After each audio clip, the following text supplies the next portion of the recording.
सामाजिक गरज.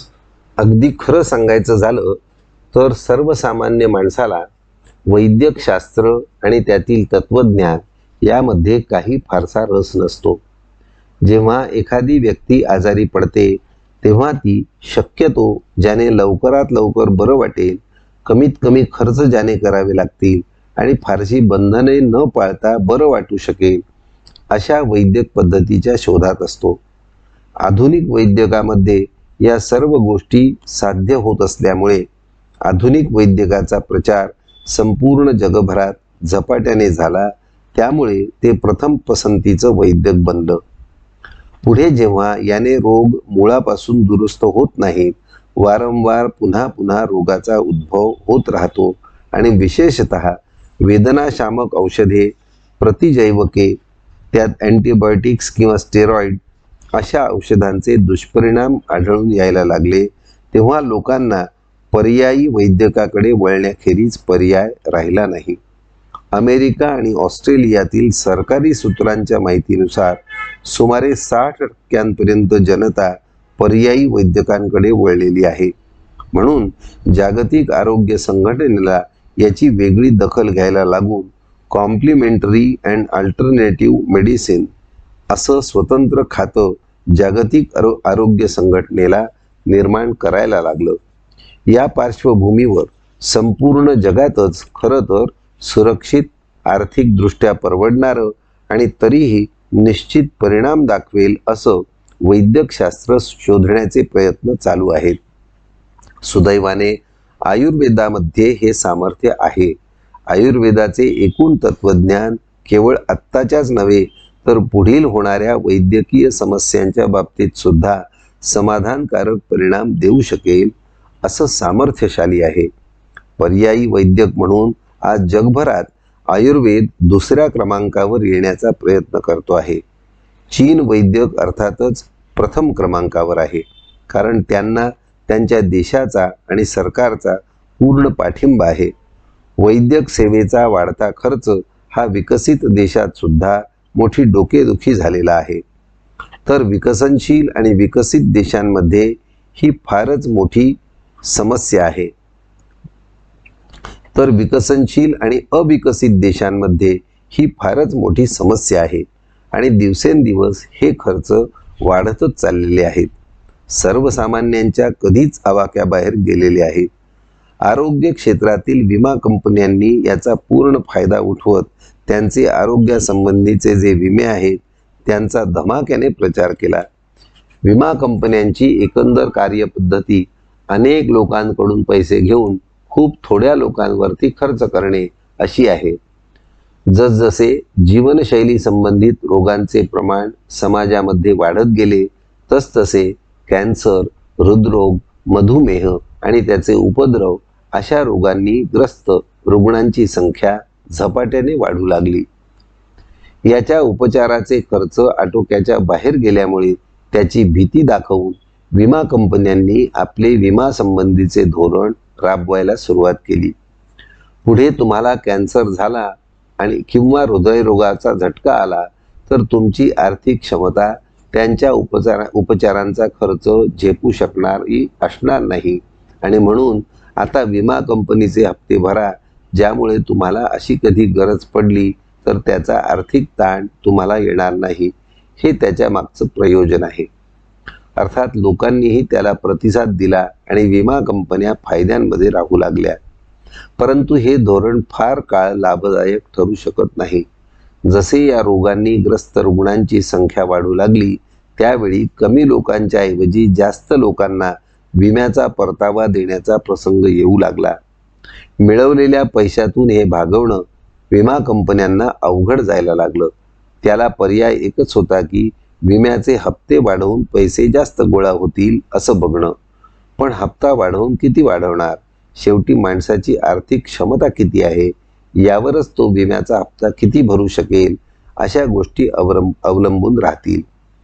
चलनवाढीचा वेग एवढा प्रचंड आहे की आज आपण उपचाराला खर्च 5 वर्षांनी 10 लाख होणार आहे अशी कल्पना केली तर तो प्रत्यक्ष खर्च त्यावेळी 15 किंवा 20 लाखाला जाऊन पोहोचलेला असतो. त्यावेळी मिळालेले 10 लाख सुद्धा अपुरे ठरायला लागतात. त्या 10 लाखासाठी आता दर वर्षाला लाख 1.5 लाख घालायला लागतात. एकंदरीत हे सगळं आर्थिक गणित कोलमडतं आणि म्हणून मुळातूनच सर्व गोष्टी कुठेतरी चुकतायत आणि आम्ही विमा कंपन्यांमधील गुंतवणूक म्हणून जी करतो ती खरंच गुंतवणूक आहे का तो केवळ खर्च आहे, याचा विचार करण्याची गरज निर्माण झालेली आहे. या प्रकारच्या विमा कंपन्यांचे हप्ते भरून आम्हाला रोग होऊ नये याविषयी कुठलंच तत्वज्ञान कळत नाही, किंवा मी जर त्या रोगाला बळी पडण्याची शक्यता असेल तर तसं मला आधी कळावं आणि ते टाळण्यासाठी मला काय करायला हवं हे कळायला हवं. अशा प्रकारचा आज दृष्टिकोनच नाही.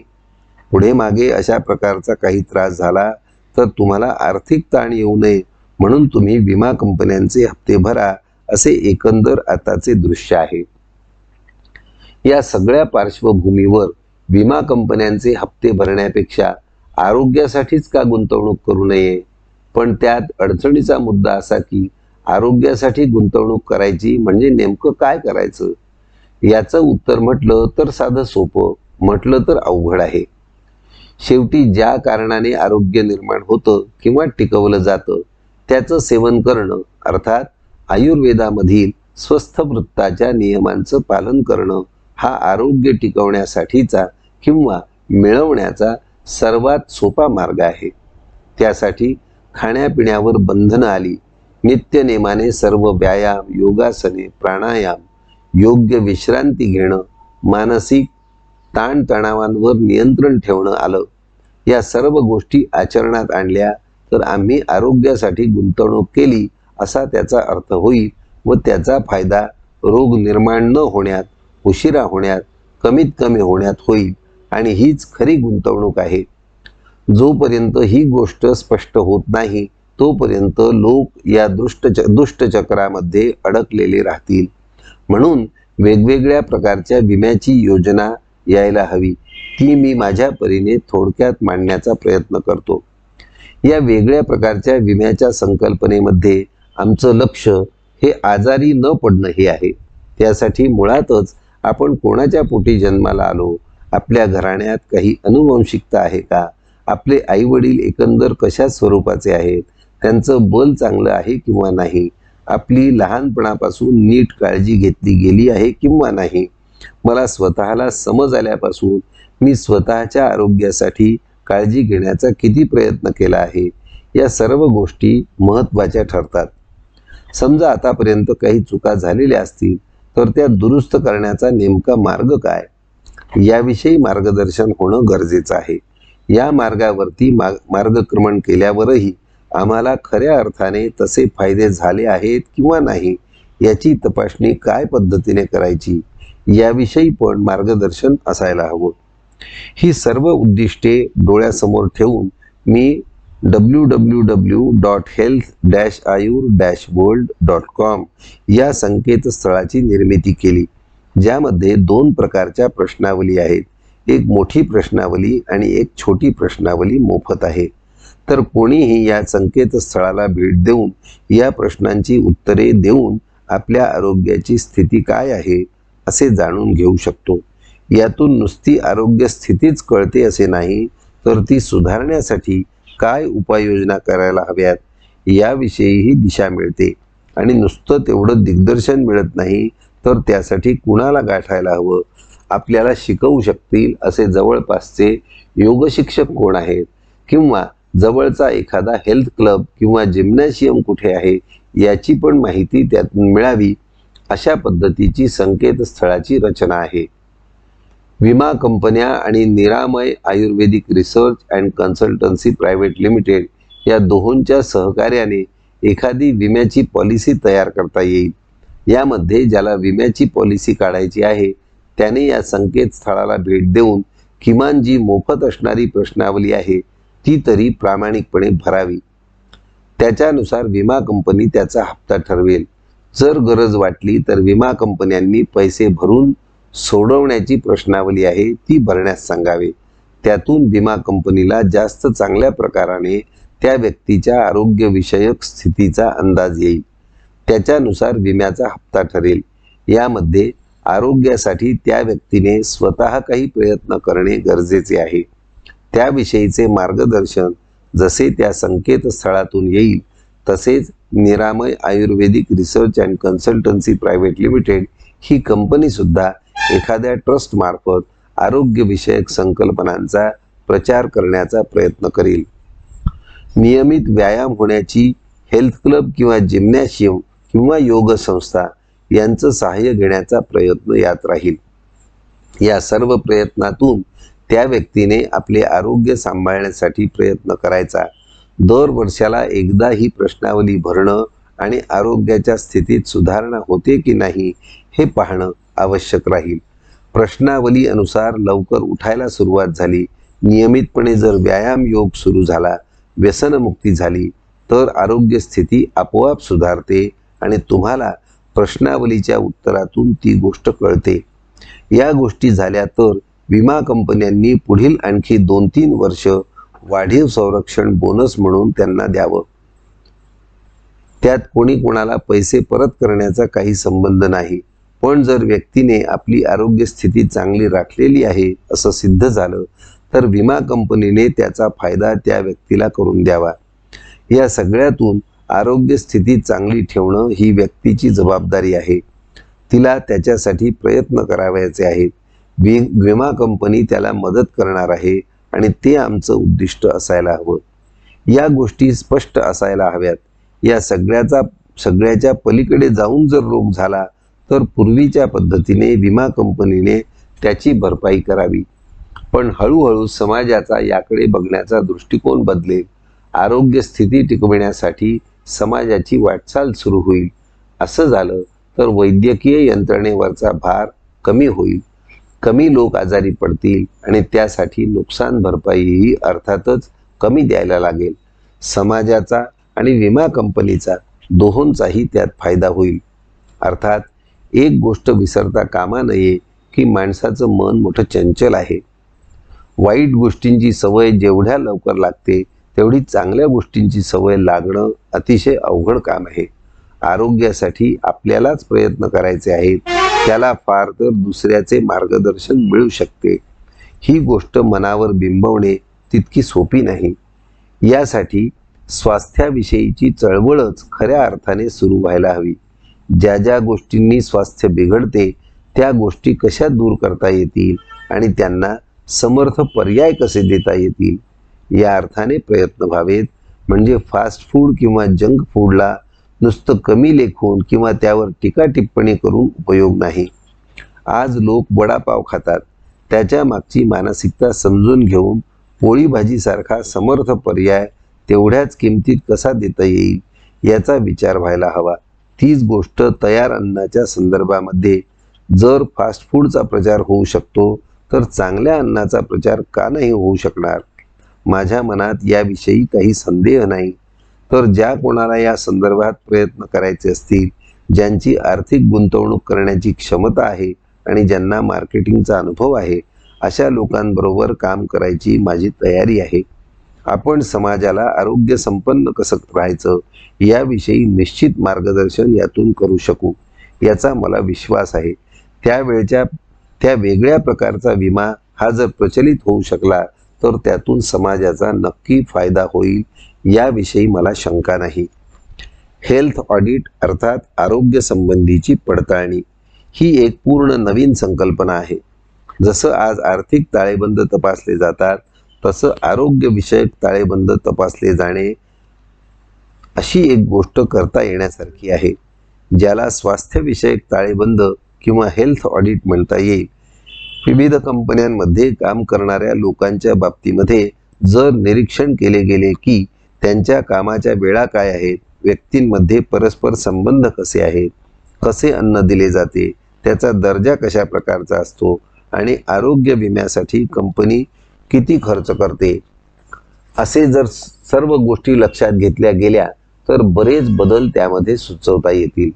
घरच्या अन्नाला पर्याय नाही ही गोष्ट खरी, पण जेव्हा कंपनी कॅन्टीनवर अवलंबून राहायला लागतं तेव्हा कंपनी कॅन्टीनचं अन्न आणि कंपनीतील वातावरण स्वास्थ्याला पोषक कसं राहील यासाठी जर प्रयत्न केला गेला तर कर्मचाऱ्यांचं आरोग्य जास्त चांगलं राहील. त्यामुळे उत्पादन क्षमता वाढवून कंपनीला त्याचा फायदा होईल. दुसऱ्या बाजूला आजारपणामुळे जर काही नुकसान भरपाई देण्याचा प्रसंग आला, असेही प्रसंग कमी होत जातील. जसा आरोग्यविषयक ताळेबंद विचारात घेतला जातो, तसा आरोग्यविषयक ताळेबंद सुद्धा जसा आर्थिक विषयक ताळेबंद विचारात घेतला जातो, तसा आरोग्यविषयक ताळेबंद सुद्धा विचारात घेतला जावा. माझी वैद्यक व्यावसायिकांना किंवा विविध कंपन्यांच्या मॅनेजिंग डायरेक्टर्सना अशी विनंती आहे की या गोष्टीचा जरूर विचार व्हावा आणि 2 उदाहरणं जरी अशी झाली की आर्थिक ताळेबंद केला गेल्यामुळे कर्मचाऱ्यांच्या आरोग्यविषयक ताळेबंद केला गेल्यामुळे कर्मचाऱ्यांच्या आरोग्यावर सुपरिणाम झालेले आहेत आणि त्यात कंपनीचा, कर्मचाऱ्यांचा आणि विमा कंपनीचा असा सर्वांचाच फायदा होतो आहे, तरी सुद्धा ही कल्पना झपाट्याने पसरायला वेळ लागणार नाही आणि त्याचा फायदा एकंदर समाजाला मिळाल्याशिवाय राहणार नाही. याच अर्थाने आणखीन काही पावलं उचलण्यासारखी आहेत. एनर्जी पार्क किंवा शक्ती निर्माण करणाऱ्या बागा असं याचं स्वरूप ठेवावं. विशेषतः भारतासारख्या ठिकाणी विद्युत प्रवाह वारंवार खंडित होतो आणि विशेषतः चौकांमध्ये सिग्नल या प्रकाराने बंद पडले तर खूपच मनस्ताप होतो.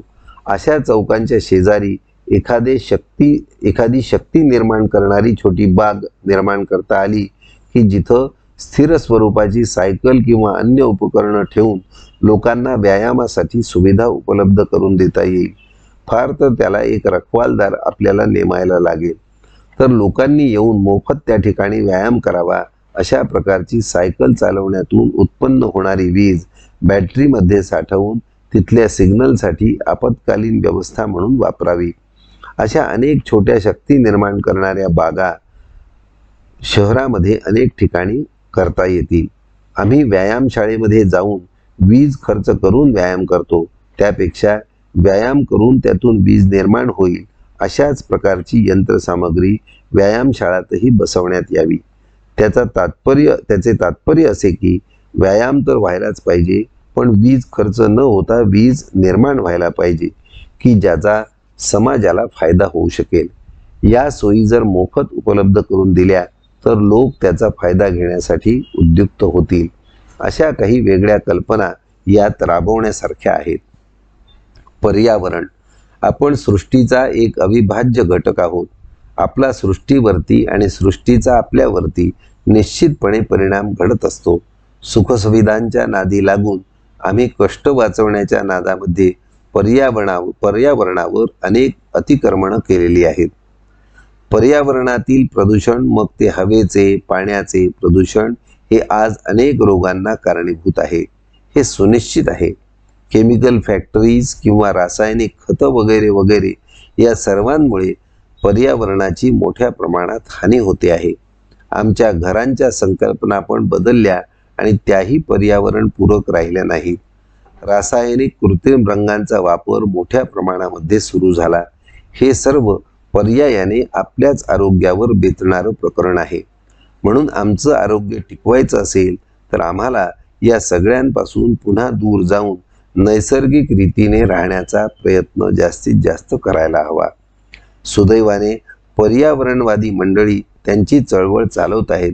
आपण या चळवळीमध्ये सहभागी व्हावे आणि आपल्या परीने जेवढा पर्यावरण रक्षणासाठी हातभार लावता येईल तेवढा लावावा. हे शेवटी निश्चितपणे आपल्या सर्वांच्याच आणि समाजाच्याही फायद्याचे आहे. तीच गोष्ट सेंद्रिय किंवा नैसर्गिक शेतीची आहे. कॅन्सरसारख्या महाभयंकर रोगामध्ये आधुनिक रासायनिक पद्धतीच्या शेतीने किती नुकसान झाले असे आता कळू लागले आहे. जर यातून खऱ्या अर्थाने बाहेर पडायचे असेल तर सेंद्रिय शेतीला पर्याय नाही. त्यातून सुरुवातीला तरी उत्पादन कमी होतं अशी भीती असल्यामुळे शेतकरी त्यासाठी घाबरतात. मी असं ऐकलं आहे की अग्निहोत्र नियमितपणे केल्यामुळे सेंद्रिय पद्धतीने शेती करून सुद्धा उत्पन्नात घट येत नाही. लोकांनी जरूर याचा अनुभव घ्यावा आणि पर्यावरणाची शुद्धी करण्यासाठी अग्निहोत्र उत्तम आहे याविषयी दुमत नाही. त्याने पर्जन्यमानही वाढते आणि एकंदर उत्पादन वाढायला मदत होते. तर शेतातून जर या प्रकारचं अग्निहोत्र, सेंद्रिय प्रकारची शेती, देशी गायींचं उत्पादन, त्यांचं शेण, गोमूत्र इत्यादींचा खतांसाठी वापर असे भाग जर सुरू झाले तर उत्पादनही पुन्हा वाढेल आणि सर्वात महत्त्वाची गोष्ट म्हणजे ते आरोग्यदायी असेल. तेव्हा कॅन्सर सारख्या रोगांचा मुकाबला करायचा असेल तर आम्हाला पर्यावरण, सेंद्रिय शेती याही गोष्टींमध्ये लक्ष घालणं नितांत गरजेचं आहे. यात माझा काय संबंध असं म्हणण्यात काहीच अर्थ नाही. निदान आपण तरी स्वतः सेंद्रिय मालाचा वापर सुरू करणे गरजेचे आहे. व्यसनाधीनता. आरोग्य बिघडवणाऱ्या घटकांमध्ये व्यसनाधीनता हा एक मोठा घटक आहे. विशेषतः तरुण पिढी व्यसनांना बळी पडते. केवळ मजा म्हणून, तात्कालिक आनंद म्हणून, फुकट मिळतंय म्हणून किंवा मित्राच्या आग्रहाखातर म्हणून व्यसनांना सुरुवात होते. हळूहळू ती व्यक्ती व्यसनांच्या आहारी जाते आणि मग त्यातून मुक्तता मिळवणं अतिशय अवघड बनतं. दारूमुळे संसार उद्ध्वस्त होत झाल्याची अनेक उदाहरणे आहेत. सिगारेट किंवा ड्रग्ज यांच्या वापरामुळे अनेक तरुण वाईट मार्गाला लागले आहेत. तंबाखूच्या वापरामुळे कॅन्सर होतो हे सिद्ध करण्यासाठी आता वेगळ्या पुराव्याची गरज नाही. या सर्व परिस्थितीमध्ये समाज व्यसनमुक्त होण्यासाठी आटोकाट प्रयत्न होणं आवश्यक आहे. ज्या वयात व्यसनं लागतात त्याच वयात त्यांना सावध करून व्यसनं लागण्यापासून परावृत्त करणं हीच योग्य सुरुवात आहे. मी काही रुग्णांमध्ये मानसिक दबाव टाकण्याचा प्रयत्न केला आणि तो काही अर्थाने यशस्वी होतो. विशेषतः घरात लहान मुलं असतील तर त्यांचा फोटो खिशात ठेवायला सांगतो आणि जेव्हा केव्हा सिगरेट ओढायची किंवा दारू प्यायची तलफ येते तेव्हा तो फोटो बघायचा आणि माझा मुलगा माझं अनुकरण करणार आहे ही गोष्ट लक्षात घेऊन सिगरेट ओढायची किंवा दारू प्यायची का याविषयी निर्णय करायचा, असं मी एक भावनिक आवाहन करतो. काही रुग्णांमध्ये याचा फायदा झाल्याची उदाहरणं आहेत. ते त्या व्यसनापासून मुक्त झाले आहेत. पण शेवटी हा आयुर्वेदानुसार बुद्धिविभ्रंश आहे. मनावरती नियंत्रण असणं यासाठी गरजेचं आहे. हे मनावरचं नियंत्रण सुटल्यामुळेच माणूस व्यसनांच्या अधीन होतो. समुपदेशन, योगोपचार, चांगल्या लोकांची संगत याने व्यसनातून बाहेर पडता येते. तर निरोगी समाजासाठी निर्व्यसनी असणं गरजेचं आहे. म्हणून या प्रकारच्या चळवळीला सर्व समाजाने हातभार लावला पाहिजे आणि आपल्या परीने जेवढं त्यात योगदान देणं शक्य असेल त्यासाठी प्रयत्न करायला पाहिजेत. तंबाखू चघळणाऱ्या काही लोकांच्या तोंडामध्ये एक पांढरा चट्टा निर्माण होतो ज्याला ल्युकोप्लॅसिया म्हणतात. ही कॅन्सरची सुरुवात असते. त्यानंतर 1-2 वर्ष किंवा जास्त कालावधीनंतर कॅन्सर व्यक्त होतो. व्यसनांमुळे निर्माण होणाऱ्या अशा प्रकारच्या कॅन्सरच्या बाबतीमध्ये जागरूकता समाजात येणं गरजेची गोष्ट आहे. या अवस्थेमध्ये उपचार घेतले गेले तर पुढे होणारा कॅन्सर टाळता येतो. म्हणून अशा व्यक्ती कोण आहेत त्यांचा शोध घेऊन त्यांना व्यसनमुक्त होण्यासाठी आधी प्रयत्न करायला हवेत आणि मग प्रतिबंध हा उपचारापेक्षा केव्हाही श्रेष्ठ या न्यायाने आपण त्यांना खूप चांगले आयुष्य देऊ शकतो. म्हणून व्यसनमुक्तीसाठी मोठ्या प्रमाणामध्ये समाजात प्रयत्न होणे गरजेचे आहे.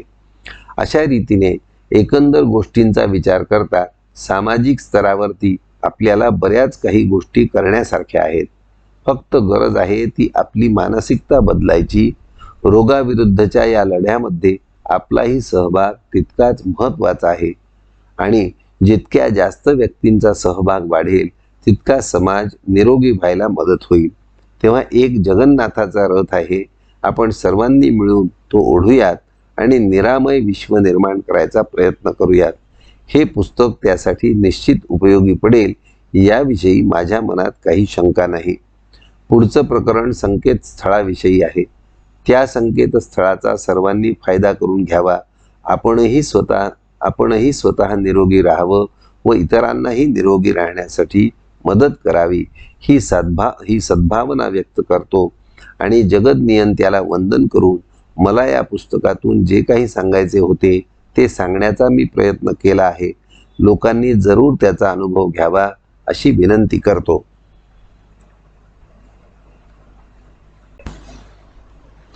सामाजिक गरज.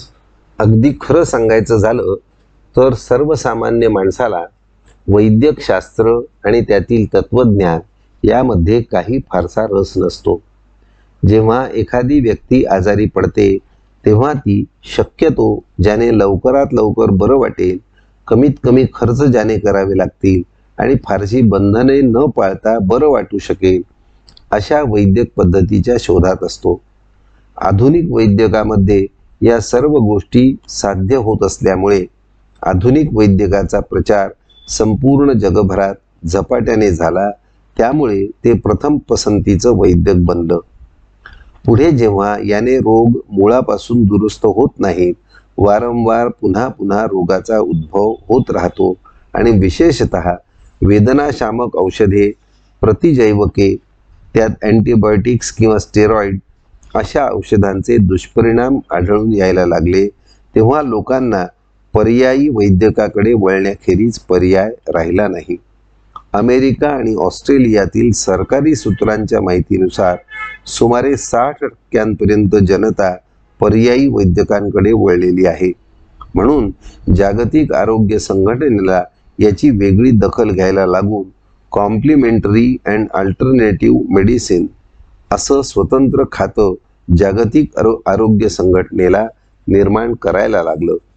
या पार्श्वभूमीवर संपूर्ण जगातच खरं तर सुरक्षित, आर्थिकदृष्ट्या परवडणारं आणि तरीही निश्चित परिणाम दाखवेल असं वैद्यकशास्त्र शोधण्याचे प्रयत्न चालू आहेत. सुदैवाने आयुर्वेदामध्ये हे सामर्थ्य आहे. आयुर्वेदाचे एकूण तत्वज्ञान केवळ आत्ताच्याच नव्हे तर पुढील होणाऱ्या वैद्यकीय समस्यांच्या बाबतीत सुद्धा समाधानकारक परिणाम देऊ शकेल असं सामर्थ्यशाली आहे. पर्यायी वैद्यक म्हणून आज जगभरात आयुर्वेद दुसऱ्या क्रमांकावर येण्याचा प्रयत्न करतो आहे. चीन वैद्यक अर्थातच प्रथम क्रमांकावर आहे, कारण त्यांना त्यांच्या देशाचा आणि सरकारचा पूर्ण पाठिंबा आहे. वैद्यक सेवेचा वाढता खर्च हा विकसित देशात सुद्धा मोठी डोकेदुखी झालेला आहे. तर विकसनशील आणि विकसित देशांमध्ये ही फारच मोठी समस्या आहे. तर विकसनशील आणि अविकसित देशांमध्ये ही फारच मोठी समस्या आहे आणि दिवसेंदिवस हे खर्च वाढतच चाललेले आहेत. सर्वसामान्यांच्या कधीच आवाक्याबाहेर गेलेले आहेत. आरोग्य क्षेत्रातील विमा कंपन्यांनी याचा पूर्ण फायदा उठवत त्यांचे आरोग्यासंबंधीचे जे विमे आहेत त्यांचा धमाक्याने प्रचार केला. विमा कंपन्यांची एकंदर कार्यपद्धती अनेक लोकांकडून पैसे घेऊन खूप थोड्या लोकांवरती खर्च करणे अशी आहे. जसजसे जीवनशैली संबंधित रोगांचे प्रमाण समाजामध्ये वाढत गेले तसतसे कॅन्सर, हृदरोग, मधुमेह आणि त्याचे उपद्रव अशा रोगांनी ग्रस्त रुग्णांची संख्या झपाट्याने वाढू लागली. याच्या उपचाराचे खर्च आटोक्याच्या बाहेर गेल्यामुळे त्याची भीती दाखवून विमा कंपन्यांनी आपले विमा संबंधीचे धोरण राबवायला सुरुवात केली. पुढे तुम्हाला कॅन्सर झाला आणि किंवा हृदयरोगाचा झटका आला तर तुमची आर्थिक क्षमता त्यांच्या उपचारांचा खर्च झेपू शकणारी असणार नाही आणि म्हणून आता विमा कंपनीचे हप्ते भरा, ज्यामुळे तुम्हाला अशी कधी गरज पडली तर त्याचा आर्थिक ताण तुम्हाला येणार नाही. हे त्याच्या मागचं प्रयोजन आहे. अर्थात लोकांनीही त्याला प्रतिसाद दिला आणि विमा कंपन्या फायद्यांमध्ये राहू लागल्या. परंतु हे धोरण फार काळ लाभदायक ठरू शकत नाही. जसे या रोगांनी ग्रस्त रुग्णांची संख्या वाढू लागली त्यावेळी कमी लोकांच्या ऐवजी जास्त लोकांना विम्याचा परतावा देण्याचा प्रसंग येऊ लागला. मिळवलेल्या पैशातून हे भागवणं विमा कंपन्यांना अवघड जायला लागलं. त्याला पर्याय एकच होता की विम्याचे हप्ते वाढवून पैसे जास्त गोळा होतील असं बघणं. पण हप्ता वाढवून किती वाढवणार? शेवटी माणसाची आर्थिक क्षमता किती आहे यावरच तो विम्याचा हप्ता किती भरू शकेल अशा गोष्टी अवलंबून राहतील. चलनवाढीचा वेग एवढा प्रचंड आहे की आज आपण उपचाराला खर्च 5 वर्षांनी 10 लाख होणार आहे अशी कल्पना केली तर तो प्रत्यक्ष खर्च त्यावेळी 15 किंवा 20 लाखाला जाऊन पोहोचलेला असतो. त्यावेळी मिळालेले 10 लाख सुद्धा अपुरे ठरावे.